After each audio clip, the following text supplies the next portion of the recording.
Ya los que vienen de la primera función ya saben la sorpresa. No digan nada, por favor.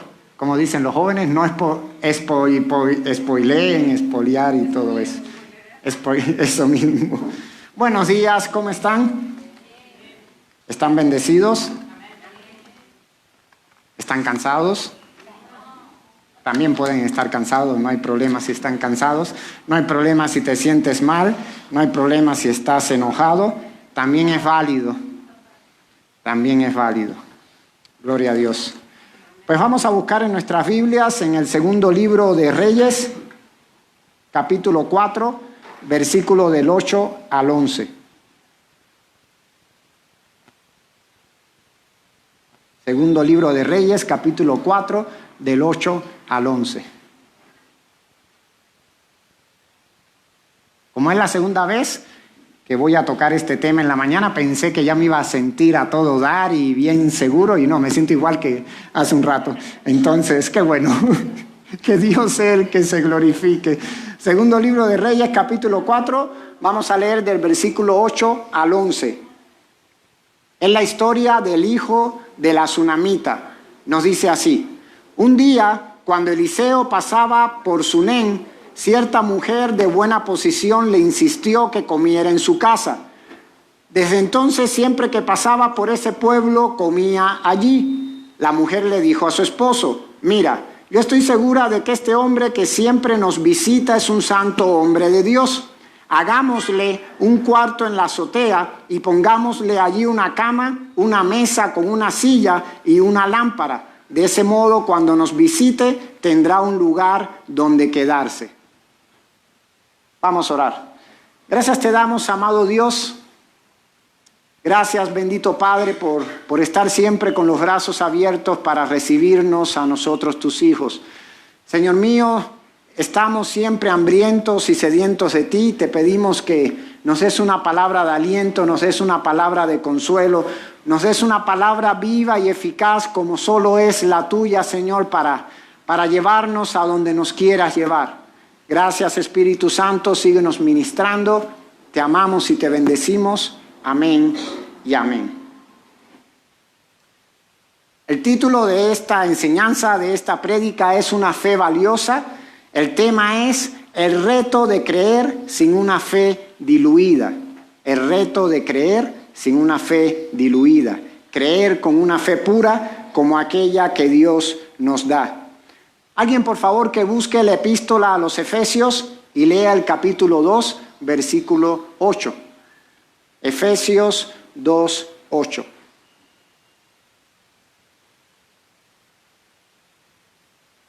Quien la encuentre, lo lee de favor.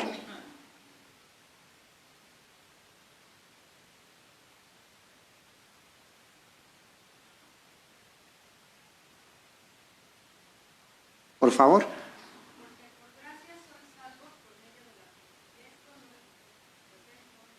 Gracias. Porque por gracia sois salvos por medio de la fe, y esto no de vosotros, pues es don de Dios. Esa fe valiosa que tú y yo tenemos es un don que Dios nos ha dado, es un regalo que Dios nos ha dado. Estos somos tú y yo, este vaso somos tú y yo, este vaso es nuestra vida.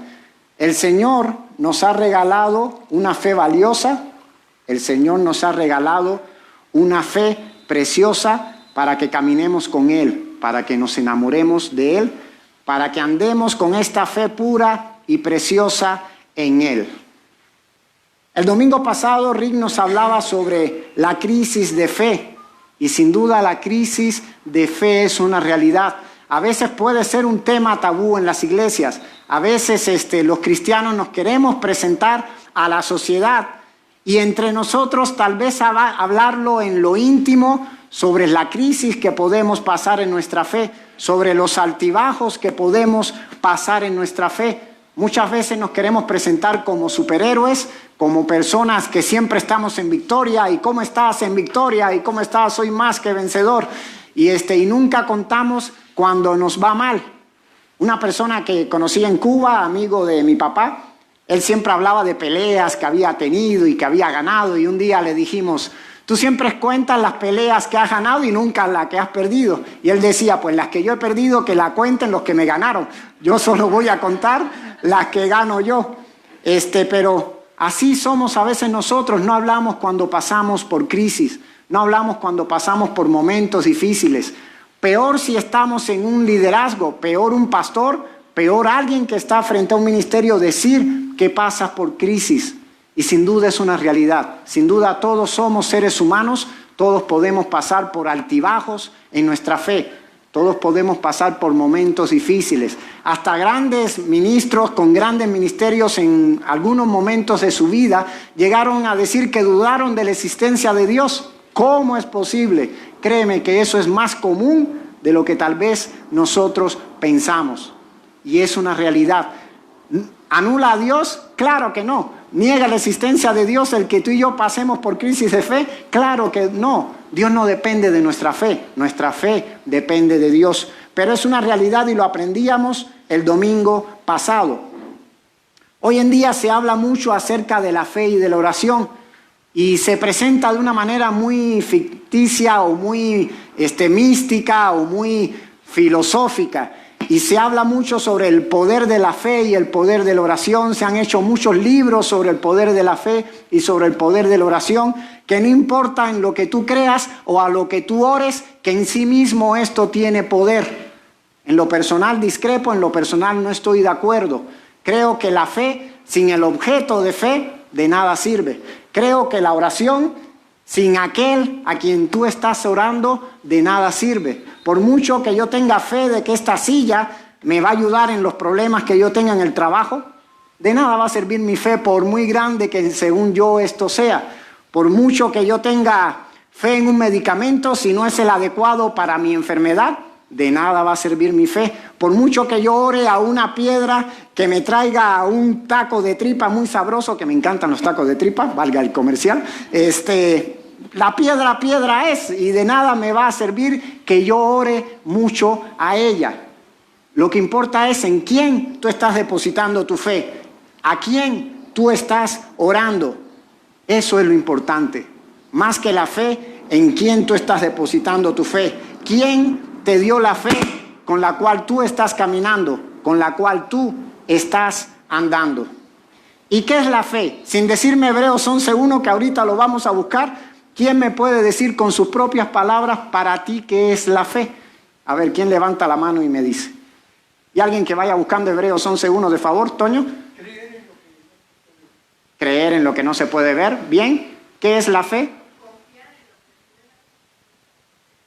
Confiar en algo. Muy bien. Confianza. Confiar en que Dios siempre está con nosotros. Muy bien. ¿Qué es la fe? Alguien que haya encontrado Hebreos 11:1, por favor, si lo lee.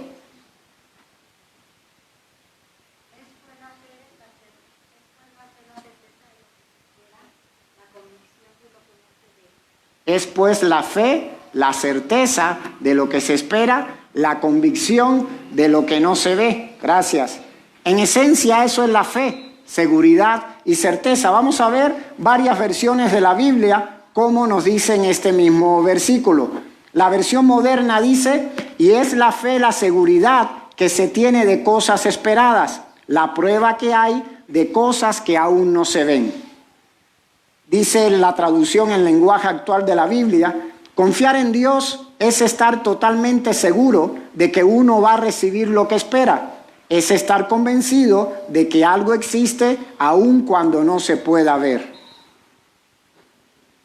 La versión internacional, en la traducción de 1999, dice, por la fe, ahora bien. La fe es la garantía de lo que se espera, la certeza de lo que no se ve. Y dice, hace un rato la tenía aquí, la Biblia Kadosh israelí. Ahora no la encuentro. Aquí está. Biblia Kadosh israelita mesiánica. La confianza es tener la certeza de lo que esperamos, esperanzados, convencidos acerca de las cosas que no vemos. En pocas palabras, eso es fe. En pocas palabras, eso es lo que nos dice la Biblia acerca de la fe. Seguridad en algo que no vemos, certeza de algo que estamos esperando. Hebreos 11:1, una vez que nos da esta viva descripción de la fe, explicación de lo que es la fe, nos da dos ejemplos de fe. Nos da el ejemplo de Noé y luego nos da el ejemplo de Abraham. Si quieren todos buscamos ahora sí en Hebreos 11:1.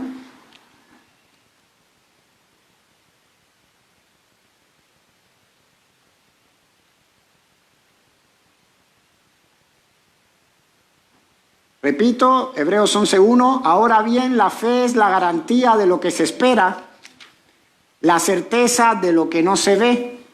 Gracias a ella fueron aprobados los antiguos. Y luego brincamos al versículo 7, donde nos da un ejemplo de lo que nos acaba de decir el 1. Dice, por la fe, Noé, advertido sobre cosas que aún no se veían, con temor reverente construyó un arca para salvar a su familia. Por esa fe condenó al mundo y llegó a ser heredero de la justicia que viene por la fe. Dice, por la fe Noé, advertido sobre cosas que aún no se veían. La fe es la certeza de lo que no se ve. ¿Qué no veía aún Noé y creyó a Dios? No veía el diluvio. No solo esto, anterior al diluvio nunca había caído lluvia del cielo, nunca había caído ni una gota de agua del cielo. Dios estaba hablando algo que no solamente no había visto Noé, sino que era totalmente nuevo para la historia de la humanidad en ese tiempo presente. Hoy en día Dios habla de un juicio por fuego sobre la humanidad. Nunca se ha visto caer fuego del cielo, con excepción de uno que otro meteorito que anda vagando por ahí, pero es algo totalmente nuevo para la humanidad. Y fe es creer que lo que aún no vemos va a pasar, porque la palabra de Dios siempre se cumple. Y Noé creyó en lo que Dios le decía y construyó arca, creyendo a la palabra de Dios, aunque aún no había visto el diluvio. Eso es fe. Y luego nos dice el versículo 11, por la fe Abraham, a pesar de su avanzada edad y de que Sara misma era estéril, recibió fuerza para tener hijos, porque consideró fiel al que le había hecho la promesa. Ya de avanzada edad, Abraham había recibido una palabra de Dios de que tendría hijo con Sara. Ya había tenido hijos con Agar, pero con Sara no, y él creyó a Dios, la certeza de lo que no se ve. Y también dice el 8, por la fe Abraham, cuando fue llamado para ir a un lugar que más tarde recibiría como herencia, obedeció y salió sin saber a dónde iba. Abraham estaba muy bien en Ur de los Caldeos, la tierra a la cual él pertenecía, pero Dios le dijo, te llevaré a una nueva tierra, a una tierra la cual yo te prometo a ti que fluirá de ella leche y miel. Y Abraham tuvo fe, creyendo a Dios, aunque aún nunca había visto esa tierra. Por un lado, la Biblia pareciera que se contradice. Por un lado, la Biblia dice que la fe recae en el hombre, y por otro lado, la Biblia dice que la fe es un regalo de Dios. Alguien que busque, por favor, el Evangelio de Juan, capítulo 6, versículo 29. Luego, alguien que tenga a la mano, 1 Corintios 12, 9, y Efesios, alguien más, 2, 8, el que hace un rato leímos. Juan 6, 29, ¿qué nos dice quien lo encuentre? Por favor.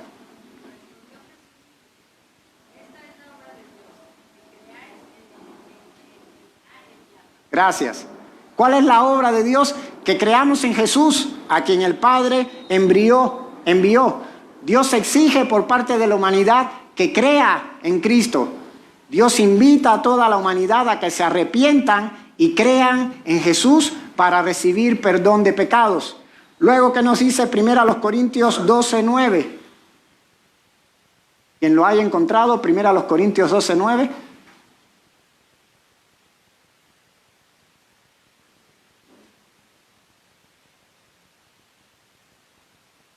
Sin miedo pueden leer, aquí no estamos en clase de español, no se va a regañar a nadie, ni tengo aquí una regla para aventársela si leyeron mal el versículo.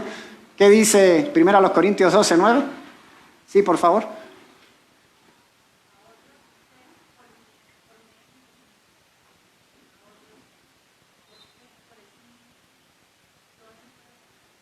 Gracias. A otros fe por medio del mismo Espíritu. El Espíritu Santo nos da la fe. Y Efesios 2:8, ¿lo tienen a la mano? Era el versículo que nos decía, no lo tienen que leer, que la fe es un don, es un regalo de Dios. Por un lado nos habla de la responsabilidad que tiene la humanidad. Tienen que creer en el Señor, arrepentirse para recibir perdón de pecados. Por otro lado, la Biblia nos dice de la soberanía de Dios. La fe viene de Dios y es un regalo de Dios. ¿Se contradice la Biblia? Para nada. La Biblia siempre se va a complementar. Ambos son una gran realidad. El Señor te regaló la fe que hoy en día yace en ti. Algo importante y mucho ojo, no es creer que Dios existe. No basta con que tú y yo digamos, ok, yo tengo fe de que Dios existe. La Biblia dice que aún el diablo y los demonios saben que Dios existe y tiemblan. De nada te sirve solamente decir creo en la existencia de Dios. Es creerle a Dios, es saber que Dios es real, conocerlo como persona, conocerlo por medio de la Biblia, tener una amistad con Él. Dios va más allá de una simple noción de que algo existe. Dios va más allá de todo eso. En el griego, la fe te atrae a Dios, te mueve a enamorarte de Dios, a querer más de Él, a conocerlo, a caminar con Él. Esa es la fe que habla la Biblia. No es una fe pasiva, no es una fe de saber cuáles son los colores primarios. No es un mero conocimiento, es algo que te atrae a Dios, es algo que te hace enamorar de Dios, es algo que te mueve a caminar con Dios, es algo que no te deja estar quieto. No es hablar con Dios porque en las mañanas dedico media hora para hablar con Dios. Dios es una realidad en todo momento de tu vida, mientras vas en el carro, mientras le echas gasolina a tu carro, mientras vas en Uber, Didi, mientras vas en el metro, en la micro, mientras vas andando en la calle. Dios es latente en tu vida. No es tomo este momento para hablar con Dios. Señor, ¿qué clase de sol hace en este día? Es una realidad, tu amistad diaria con Dios. La fe, hermanos, nos ayuda a ver con los lentes de Dios. Muchas veces no vas a entender, muchas veces no vas a comprender lo que estás viviendo, pero la fe en Dios no es una fe ciega, no es una fe fanática, pero te ayuda a ver la mano de Dios en cada detalle grande o mínimo de tu vida. Alguien compartió en un grupo de amigos esta imagen en la semana. Male, por cierto, son sus derechos de autor, ahí está. Y dice así, le pregunté a Dios, ¿por qué me estás llevando para las aguas profundas? Y Él me contestó, porque tus enemigos no saben nadar. A lo mejor estás en aguas profundas, a lo mejor estás pasando por una enfermedad que solo tú sabes, por un dolor que solo tú vives, por una adversidad que nadie más entiende ni comprende. Pero ¿sabes qué? En medio de la profundidad Dios está contigo y ahí estás con un propósito. Ahí tus enemigos no van a llegar. Dios está tratando con tu fe. No tengas temor a lo profundo. En medio de la profundidad, Dios está tratando con tu fe. ¿Cuántos lo creen? ¿Cuántos le dan un fuerte aplauso a Dios?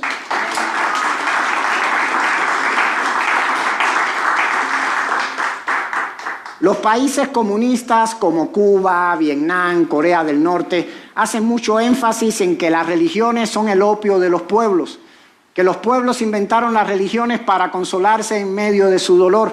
Hay muchas personas, hay muchas comunidades a nivel mundial, muchos tienen la creencia de que el ser humano, él mismo ha inventado a Dios para en medio de su dolor saber a quién clamar, para en medio de sus penas pedirle ayuda a alguien, para en medio de sus triunfos darle la alabanza a alguien. Sin embargo, tú y yo sabemos que Dios no existe por nuestra fe. Nuestra fe, al contrario, subsiste por Dios, mira a Dios y se sostiene por Dios, porque nuestra fe vino de Él. A Dios no le importa si tú crees en Él o no. Dios no gana nada con eso. Los beneficiados somos nosotros. Nuestra fe sin duda nos conecta en amor con Dios en todo momento, a cada segundo. Hace 3 semanas nos dieron la noticia de que mi papá tuvo un accidente. Mi mamá estaba aquí de visita, mi papá fue a 4 horas de La Habana, de donde nací, y ahí estaba con su hermana, con sus sobrinos, por más de un mes, en lo que mi mamá estaba acá de visita con nosotros. Y mi papá, 71 años, se siente como joven de 20 años. Si lo ven, de veras que yo quisiera tener esa fuerza a los 71. Estaba en un primer piso, como 3 metros de altura, agarrado de una reja, pintando con un sobrino. En eso el sobrino se fue a buscar una brocha y dice que él quiso agarrar otra reja y mover, y en eso la mano lo soltó, no le respondió. Se cayó a los 3 metros hacia la calle. De todo este lado derecho cayó con el pie derecho, fractura el calcañar en 4 partes, se desplomó el arco del pie. En el fémur partido, la unión a la pelvis, le pusieron 7 tornillos y un clavo, y la clavícula se le dislocó. Fue operación de anestesia general para acomodarle el hombro, fue raquidia para operarle y ponerle los tornillos en la cadera, y el pie dijeron que soldito solo va a soldar y ver si puede seguir viviendo una vida con un pie plano. Pues nos dan esa noticia en lunes. Tuve que cambiar el vuelo de mi mamá, que debía regresar ayer. Yo comprar un boleto con 3 días de antelación. Hasta mi esposa dijo, tienes que estar con tu mamá en medio de todo este dolor. Y fuimos para allá, llegamos al hospital, a La Habana, y luego viajar a Palmira, Cienfuegos, 4 horas de La Habana, y estar con él ahí esos días. Ya gracias a Dios lo dieron de alta, está en casa con la familia de Cienfuegos. Mañana ya se regresa para La Habana. Para el golpe que fue, sin duda es un milagro de Dios la pronta recuperación, de que ya se está sentando, anda en silla de ruedas, jugando dominó y todo eso. Pero algo especial dentro de lo bonito que fue este tiempo de hijo a padre y de padre a hijo, y poder estar con él, para mí fue un regalo de Dios que permitió que se diera esa oportunidad. En medio de todo eso, la primera noche que pasé con él, yo pensé que tenía que lidiar con él en toda la madrugada con sus dolores. Pero habían 3 pacientes en esa sala, en ese cuarto, y el paciente de la cama 1 era él. Se llama Miguel. Él es o era un alcohólico, iba montando bicicleta en la noche y no vio un coche que venía a caballo, le pasó el coche con los caballos por encima, tenía fractura de cadera, y toda la noche estuvo haciendo del baño, muy apestoso, sangre, era lo que ese hombre hacía del baño, y los doctores decían, debes estar reventado. Según lo iban a operar de la cadera el siguiente día, pero dijeron, hay que hacerte una endoscopía, primero hay que ver cómo estás del estómago y de tus órganos, antes de estar viendo el asunto de los huesos. En la mañana pasó un cuerpo de cirujanos de ese hospital y dijeron, efectivamente, hay que hacerte una endoscopía. Y en medio de lo de mi papá, Dios me dijo, ¿sabes qué? Aquí tú viniste con propósitos que van más allá de solamente tu papá. Háblale a este hombre de mí. Y me acerqué a él, a esa cama. Dios le habló fuerte, Dios le dio un ultimátum. Él recibió al Señor como su Salvador, oré por él. Y en la tarde que le hicieron la endoscopía, ya no estaba haciendo más el baño y lo hacía muy frecuentemente. Lo único que salió fue una pequeña úlcera y podían ya operarlo de la cadera. Dios se glorificó en su vida de una manera muy interesante, y eso es la fe. La fe te ayuda a ver mucho más allá de lo que la mente finita puede ver. La fe te ayuda a ver mucho más allá de lo que con tus ojos humanos tú puedes alcanzar a ver. La fe te ayuda, a veces no vas a tener la respuesta del por qué o para qué tú estás viviendo, pero sí vas a tener la paz de que Dios tiene el control de todo, de que Dios no se está comiendo las uñas viendo cómo resolver tus problemas, de que Dios tiene control de todo y el timón de tu barca está en manos de Dios. Nosotros estábamos muertos y el Señor nos dio vida.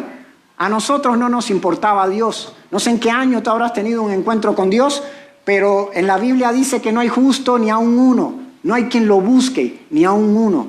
En realidad los seres humanos no estaban interesados en Dios. Dios por su gracia te amó. Dios por su gracia te ha dado lo que te ha dado. Ezequiel 16:8 lo vamos a buscar.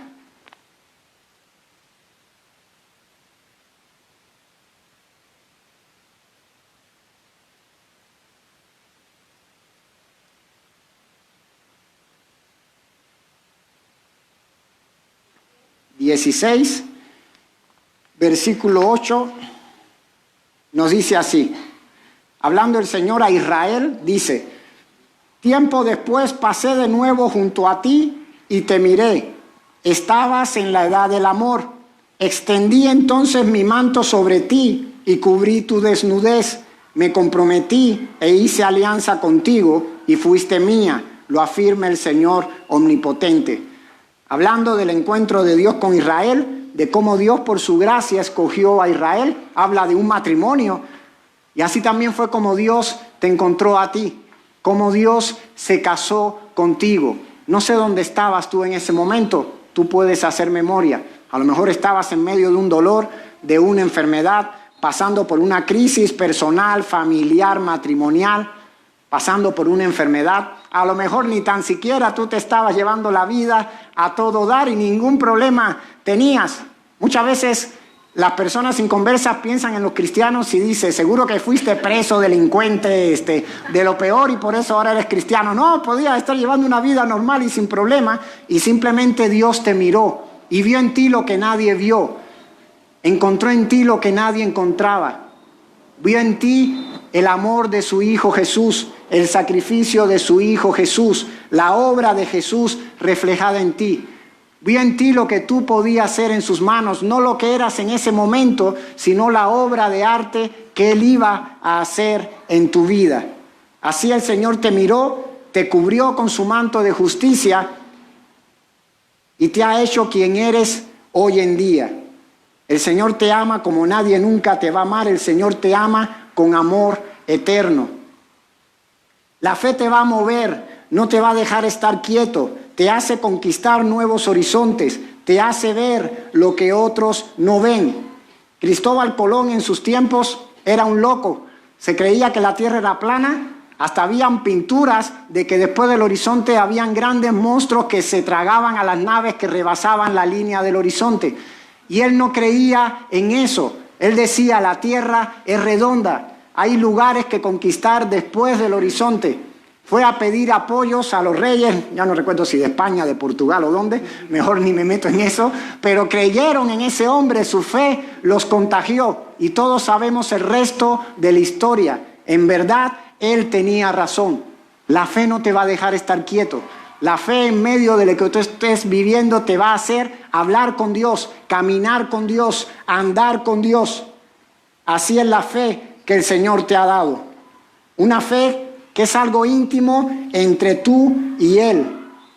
Vamos a seguir leyendo la historia de la tsunamita en Segunda de Reyes, capítulo 4, versículo 16.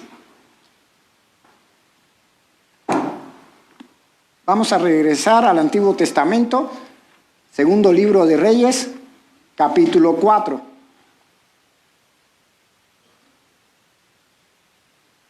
Versículo 16.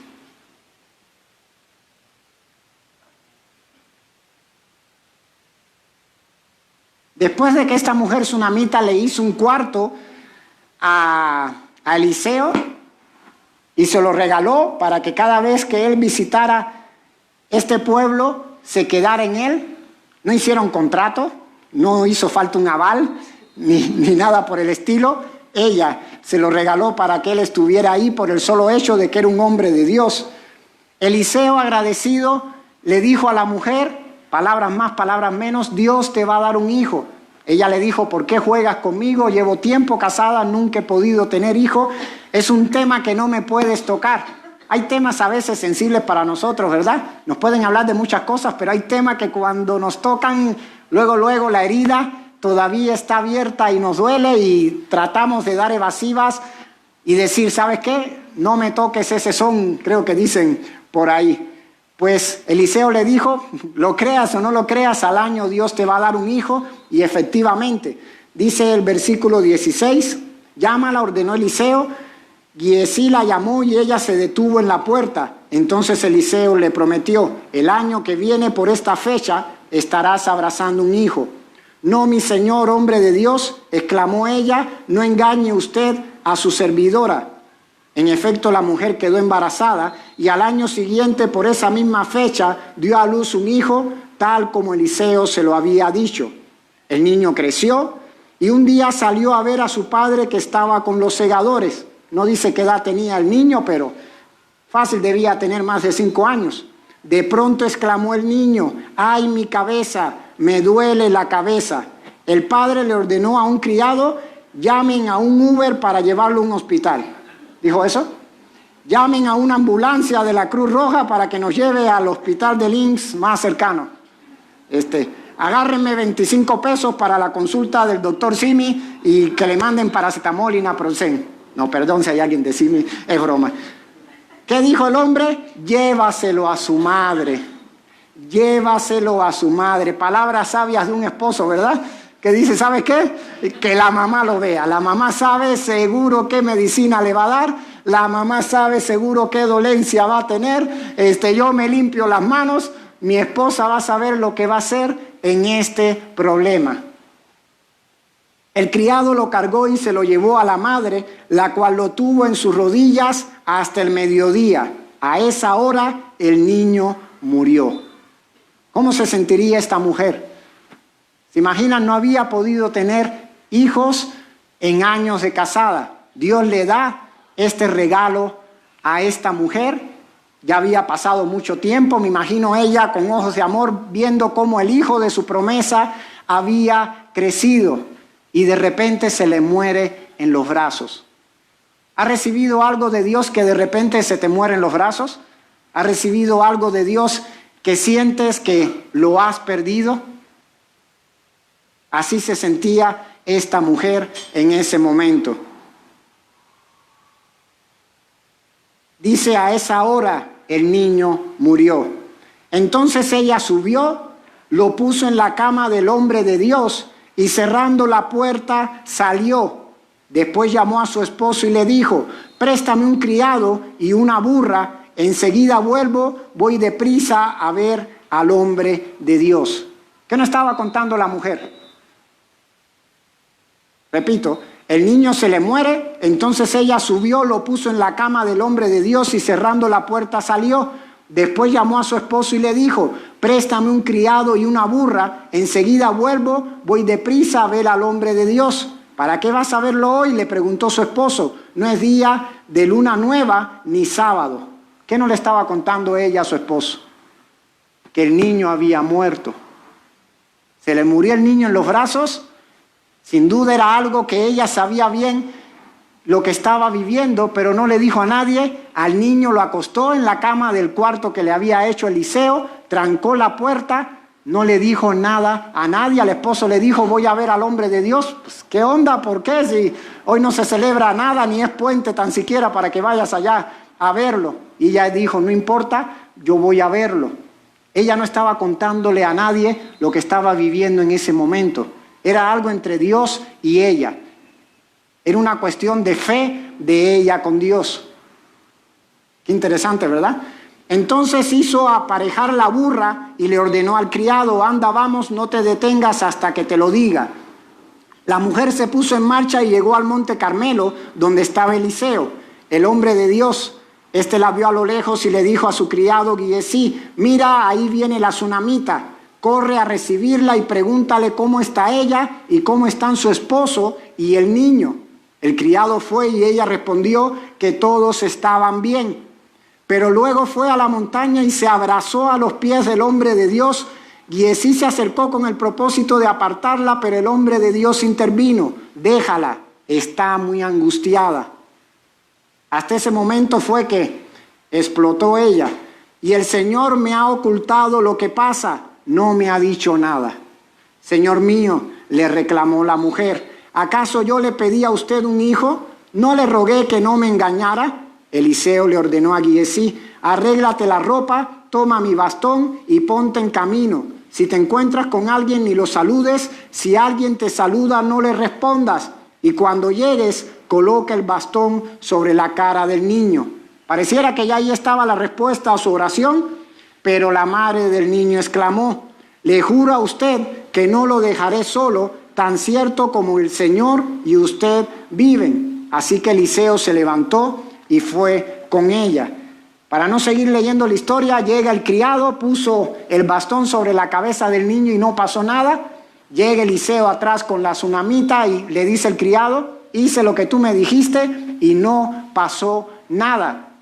Luego pueden terminar de leer la historia para verlo más literal. Entra Eliseo, se pone a orar a Dios, camina por toda la casa, regresa y se acuesta sobre el niño, vuelve a orar a Dios, a caminar por toda la casa, se vuelve a acostar sobre el niño y dice la Biblia que el niño entró en calor, resucitó y volvió a cobrar vida. Llamó a la mamá y le dijo: aquí está tu hijo.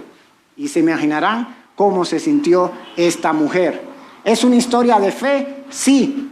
¿Tiene puntos interesantes para enseñarnos acerca de la fe? Sí. Ella, creyendo que él era un hombre de Dios, le hizo un cuarto. Ella, creyendo que había recibido de Dios esa promesa, luchó, aun cuando la daban muchos ya por perdida, por muerta, y Dios le concedió resucitarle esa promesa, resucitarle a su hijo. ¿En todos los casos pasa igual siempre la historia? No. Lo que sí te puedo decir que Dios nunca la dejó en medio de su dolor. Y Dios nunca te va a dejar a ti en medio de tu dolor. No sé cómo Dios te lo vaya a responder. No sé cómo Dios te lo vaya a resolver. Pero de lo que tú sí puedes estar seguro es que el amor de Dios por ti nunca se va a apagar. Y siempre va a estar a tu lado en las buenas y en las malas. Y con esto no enseñamos una fe ciega o fanática. La fe de la Biblia es una fe inteligente. La fe de la Biblia es una fe con los ojos bien abiertos. La fe es una Biblia en la Biblia y en Dios. A veces no te va a dar todas las respuestas. A veces es válido decir no sé. Pero lo que sí te puedo decir es que Dios tiene control de todo. Y aunque no lo entendamos, Él sabe lo que está haciendo. La fe que tú y yo recibimos de Dios debe caminar sobre su palabra siempre. Si tú dices que crees en Dios, no puedes hacer cosas que no van tomadas de la mano de la palabra de Dios, cosas que no van agarradas de lo que la palabra de Dios nos dice y nos enseña. La fe anda sobre la palabra de Dios. Hace un rato decía que el tema de esta enseñanza es el reto de creer sin una fe diluida. Créanme que mantener, y tú y yo lo sabemos, pura la fe que hemos recibido de Dios es muy, pero muy complicado. A lo largo de nuestro caminar con Cristo, a lo largo de nuestro andar en fe, hay muchas cosas que van a golpear tu fe, hay muchas cosas que van a herir tu fe, hay muchas cosas que van a lacerar tu fe. A tu fe puede llegar el pecado de muchas maneras, a tu fe puede empezar a llegar la religión, a veces la religiosidad es más peligrosa que muchas cosas. A tu fe puede llegar la duda, y podría echarle un sinnúmero de colores a esta agua, podría ponerle a tu fe y a mi fe muchísimas cosas. Sin duda es un reto creer sin una fe diluida. Sin duda es un reto en medio de estos tiempos mantener la fe pura. Evitar que nuestra fe se vuelva así o esté así. Cuesta trabajo mantener pura la fe en Cristo. Cuesta trabajo en nuestro andar en fe mantenerla pura y sin golpes y sin heridas. No sé cómo esté tu fe. Yo puedo saber más o menos cómo está mi fe. A Dios no lo podemos engañar. Dios sabe cómo nosotros estamos delante de Él. Dios nos conoce bien a nosotros. A veces nos preocupamos más por lo externo y nos olvidamos de lo interno. No puede haber religión sin Espíritu Santo. ¿Por qué digo que la religiosidad a veces más, pero más dañina? Porque la religiosidad es decir, Dios, échate de lado, lo que yo obtengo es por mis esfuerzos. Lo que yo obtengo es porque oro mucho, porque leo mucho, es que me está yendo bien en el trabajo. Como acabo de ayunar 21 días, Dios, tú me vas a conceder ahora todo lo que yo te pedí, y si me empieza a ir mal, la culpa es tuya, Dios, yo estoy bien. La religiosidad era el error en el que caían los fariseos. Los fariseos creían que estaban bien delante de Dios porque seguían un sinnúmero de reglas y culpaban al samaritano, culpaban al cobrador de impuestos y decían: Señor, que yo no sea como este pecador. Sin embargo, ese hombre estaba postrado en tierra y era más sincero delante de Dios que todo el fariseo vestido de su religiosidad. La religión es decir, como cumplo un sinnúmero de reglas, yo merezco todo esto de Dios. Lo que he logrado ha sido porque soy un gran cristiano, porque soy un buen cristiano, y en realidad todo lo que tenemos es por gracia de Dios.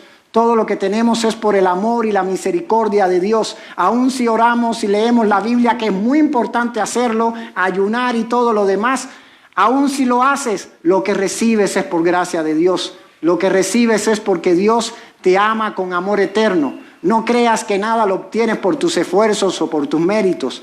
Vive agradecido de la gracia de Dios sobre tu vida. El Espíritu Santo es el que le da vida a tu andar diario. Una religión, un cristianismo sin el Espíritu Santo sería algo nulo, sería algo como una fachada bien pintada, pero hueca y vacía. Una cristiandad sin Cristo sería lo mismo. Cristianismo no es una religión. Cristianismo no es venir aquí y ya soy cristiano, qué bonito. Un cristianismo sin Cristo no es cristianismo. El cristianismo no es una religión, es una relación con Dios, es tener una amistad con Dios que va más allá de hacerlo en un servicio, que va más allá de hacerlo en devocionales, que va en cada respirar de tu vida, porque Dios es real y palpable en cada centésima de segundo de tu vida. A Dios no lo puedes dejar de lado y decir, ahorita voy yo. Dios está contigo en todo momento. No puede haber perdón sin arrepentimiento. Religión, cristiandad, perdón sin Espíritu Santo, sin Cristo y sin arrepentimiento es algo que no está puro, es algo que está mezclado, es algo que está contaminado. Dios es real y tu fe en Él debe ser real. Y sin duda, yo diría que es imposible no llegar a pasar por momentos así en la fe. Es imposible. Somos seres humanos, somos obras en proceso, dicen por ahí. Perdón, lo que puede ocasionar de molestia. Escucha a Dios, hermano y hermana. Oye y obedece su voz en fe. Antiguamente los romanos, cuando conquistaban países, cuando conquistaban ciudades, tomaban esclavos. A esos esclavos le daban un sinfín de usos. Uno de tantos era ponerlos en los barcos de los romanos a remar. Estaban encadenados, estaban atados a ese barco en el triunfo o en la derrota, y había alguien que los guiaba a ellos a la hora de remar. Había una persona en el barco de los romanos con un tambor, y al ritmo del tambor era como debían remar los esclavos. Si el ritmo del tambor era rápido, ellos tenían que remar rápido. Si el ritmo del tambor era lento, tenían que remar lento. Si se detenía el tambor, ellos se detenían. En muchas tormentas, cuando las olas parecían que iban a hacer claudicar el barco, si el tambor seguía sonando, ellos no podían soltar el remo. Ellos tenían que seguir al ritmo del tambor. Que la palabra de Dios nunca se aparte de tu vida. Que en medio de las noches más oscuras y de las tormentas más terribles, cuando estés a punto de tirar tu remo, que la voz de Dios siga palpitando, siga sonando como un tambor, y aunque no lo entiendas, tú sigas remando, sabiendo que Dios tiene el timón de tu barco. Dios no pide mucho de nosotros. ¿De qué tamaño pide Dios que sea nuestra fe? ¿De un qué? ¿De una semilla de qué? ¿De calabaza? De mostaza. ¿Han visto ustedes el tamaño de una semilla de mostaza? Si están anotando Mateo 17:20, el tamaño de una semilla de mostaza es algo, pero muy, muy minúsculo. Acá hay una cápsula con semillas de mostaza. Van a poder ver ustedes ahorita, cada quien va a tomar una, el tamaño de una semilla de mostaza, el tamaño que Dios pide que sea nuestra fe. Pueden tomar una cada uno y luego tomarse diariamente su cápsula de fe, si es que están pasando por crisis de fe cada día. No les recomiendo tomarse esa cápsula, no me hago responsable de lo que pueda pasar. Ahora sí que me limpio las manos de cualquier cosa. Dios no pide gran cosa de tu parte. Dios lo único que pide es cree en mí, cree en lo que te digo, como un niño a su papá que dice, lo que dice mi papá es casi una verdad absoluta. Ten una amistad conmigo, aunque no entiendas lo que estás pasando. Si estás enojado, dímelo. Si estás llorando, dímelo. Si sientes que estás derrotado, dímelo. Nunca me canso de decirlo. Me encantan los salmos de David, porque a veces uno lee cada cosa en los salmos de David que dice, ¿a poco esto está en la palabra de Dios? David diciendo, Señor, destruye a mis enemigos, aplástales la cabeza, lacéralos, estoy enojado porque me han vencido. ¿Cómo es posible? David con Dios era transparente. David con Dios, si estaba enojado lo decía, si estaba triste lo decía, si estaba derrotado lo decía, porque él sabía en qué Dios había confiado. A Dios no le gusta que andemos con payasadas. Dios quiere que tú seas con Él genuino y sincero. Primera de Reyes 18:30, ¿quién lo puede leer, por favor? Primera de Reyes 18:30, aquí nos habla de cuando el profeta Elías, el profeta de Dios, reta a los profetas de Baal para hacer un sacrificio. Ellos iban a hacer un sacrificio en un altar a Baal, él iba a hacer un sacrificio en el altar de Dios al Señor, y el verdadero Dios respondería a ese sacrificio con fuego. El altar era algo muy, pero muy importante dentro del pueblo de Israel, dentro de la fe de Israel, porque, por medio del altar el pueblo ofrecía sacrificios, por medio de los sacrificios el pueblo tenía comunión con Dios. Se supone que era algo diariamente y muchas ocasiones durante el día que el altar se le daba este uso. Vamos a ver cómo estaba el altar de Israel. ¿Quién lee, por favor? Primera de Reyes 18:30. Entonces Elías le dijo a la gente, acérquense. Hicieron. Habían dejado en ruinas el altar del Señor, Elías lo reparó. ¿Cómo estaba el altar del Señor? En ruinas. ¿Cuánto tiempo habría transcurrido del último sacrificio que le hicieron a Dios? De la última comunión que tuvieron con Dios por medio de ese altar. Estaba en ruinas, Elías lo tuvo que volver a construir. ¿Cómo estará nuestra comunión con Dios? ¿Cuál habrá sido el último día en que sinceramente le tiramos algo para allá arriba de comunión y de expresión y demás? A veces nos acostumbramos a la vida cristiana y se puede volver como algo en automático. Lo que hago, lo hago en automático.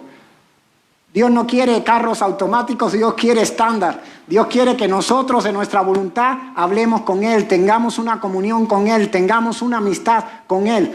Dios no quiere que vivamos sobreviviendo y a flote. Dios quiere que vivamos la vida abundante que Él nos ha regalado en su Hijo Jesús. Sin duda es maravilloso lo que Dios quiere para nosotros. ¿Cómo estará nuestro altar? ¿Cómo estará nuestra comunión con Dios? ¿Cómo estará nuestra fe? Sin duda es difícil no vivir con una fe así, con una fe diluida por el pecado, por la religión, por la duda. Sin duda es difícil volver a tener una fe pura y limpia, pero no imposible. Si clamamos a Dios, Dios está interesado en tratar con nuestra fe. Si clamamos al Espíritu Santo, Él está interesado en llover sobre nosotros y empezar a quitar de tu fe la duda, la religión, los pecados, los temores. El Espíritu Santo está muy interesado en sanar las heridas de tu fe y empezar a limpiar tu vida, empezar a limpiar tu fe. Empezar a quitar todo aquello que te duele, todo aquello que te lacera, todo aquello que te hace llorar a solas. Y es algo que entre tú y Dios hay. El Espíritu Santo quiere hacer llover sobre tu desierto. Quiere hacer llover sobre la tierra seca en la que tú estás viviendo. El Espíritu Santo está interesado en que tú recobres la fe que un día recibiste de Él. El Espíritu Santo está interesado en avivar tu fe y llevarte a nuevos horizontes, conquistar nuevas cosas, anhelar nuevos sueños en Cristo. En Dios siempre hay oportunidades, en Dios siempre hay soluciones. El Espíritu Santo te ama como nadie nunca te va a amar. Y nunca te canses de decirle al Señor en medio de tu sequía, Haz llover sobre mi vida, Señor. Trae lluvia fresca a mi vida, Señor. Si estás triste, díselo. Si estás cansado, díselo. Si estás hastiado de la religión, díselo. Cristo no es una religión. Cristo es una persona que murió y resucitó por nosotros. Y Cristo esta mañana te quiere hablar al oído y te quiere decir cuánto te ama. Cierra tus ojos y habla con Dios. Cierra tus ojos y si necesitas que el Espíritu Santo haga llover sobre tu vida, pídeselo. Si necesitas que el Espíritu Santo renueve y limpie tu fe, pídeselo. Si te sientes cansado y hastiado, díselo. Dios te entiende, Dios te conoce, Dios te comprende, Dios te ama como nadie nunca te va a amar. Es válido decir me siento cansado. Es válido decir Señor, quiero soltar el remo, ya no puedo más. Es válido. Tú eres importante para Dios. Tú eres un hijo y una hija de Dios. Él ha dado naciones por ti, reinos por ti, reyes por ti, porque te ama. Adora a Dios y no te canses de estar en comunión con Él.